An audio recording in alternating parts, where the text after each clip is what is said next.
ಲಿಂಗೈಕ್ಯ ಡಾಕ್ಟರ್ ಪಂಡಿತ ಪುಟ್ಟರಾಜ ಕವಿ ಗವಾಯಿಗಳ 112ನೇ ಜಯಂತ್ಯೋತ್ಸವದ ಹಿನ್ನೆಲೆಯಲ್ಲಿ ಗದಗಿನ ಶ್ರೀ ವೀರೇಶ್ವರ ಪುಣ್ಯಾಶ್ರಮದಲ್ಲಿ ಗದಗ ಬೆಟಗೇರಿ ನಗರಸಭೆ ಮಾಜಿ ಅಧ್ಯಕ್ಷ ಪೀರಸಾಬ ಕೌತಾಳ ನೇತೃತ್ವದಲ್ಲಿ ದಿವಂಗತ ಕೆಎಚ್ ಪಾಟೀಲ್ ಅವರ ಅಭಿಮಾನಿ ಬಳಗದ ವತಿಯಿಂದ ಸರ್ವಧರ್ಮಗಳ ಸಾಮೂಹಿಕ ವಿವಾಹ ಕಾರ್ಯಕ್ರಮ ಹಮ್ಮಿಕೊಳ್ಳಲಾಗಿತ್ತು.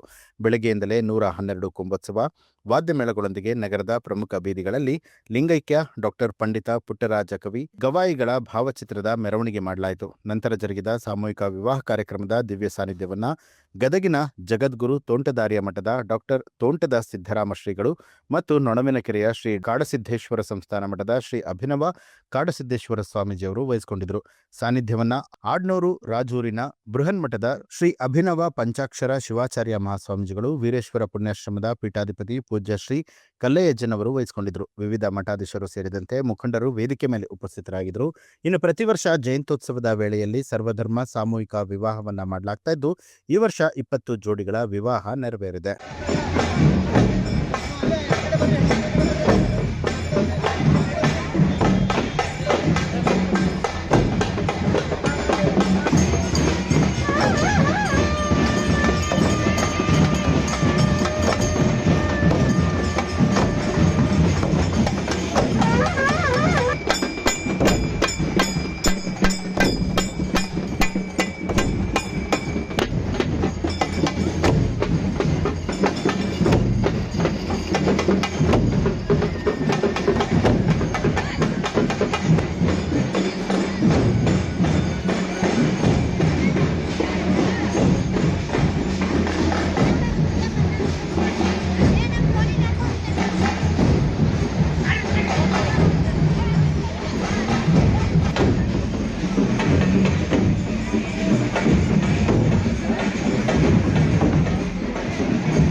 ನ್ಯೂಸ್ ಅಲರ್ಟ್, ನಿಮ್ಮಿಂದ ನಿಮಗಾಗಿ.